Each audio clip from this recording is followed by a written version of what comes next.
Ababambe iqhaza emkhakheni wezokuvakasha eGauteng, izinhlaka eziqinisekisa ukuthotshelwa komthetho kanye namalungu omphakathi wamabhizinisi bahlanganise amandla eSoweto ukuze kuqiniswe ukuphepha ezindaweni ezibalulekile zezokuvakasha eGoli.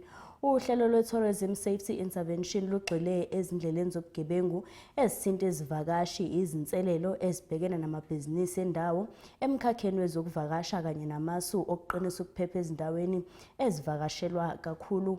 Lolu hlelo luyingxenye yemizamo eqhubekayo yokubeka iGauteng njengesifundazwe esiphephile esamukela izivakashi futhi esikwazi ukuncintisana njengendawo eheha izivakashi zakuleli nezamazwe ngamazwe.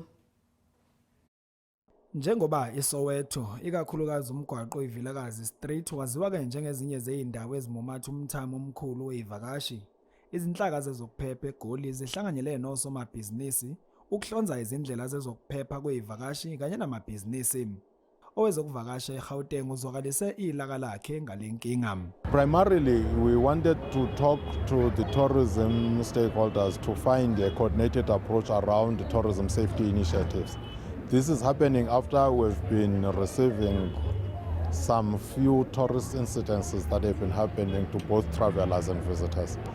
And in the room we had the relevant departments, your Department of Community Safety, SAPS, Gauteng Traffic, the Joburg region, and the relevant tourism associations from across the region. And in particular, they were raising some of the incidences, and therefore we had to come up with a coordinated approach on how we must best deal with. Usihlalo weSoweto Tourism uthi ke bathwele kanzima ngenxa yemlutha yezidakamizwa ebanga uvalo kuyivakashi.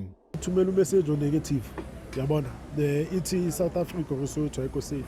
And amacala yenza kanjalo abantu bayasaba ukuze endaweni, yabo.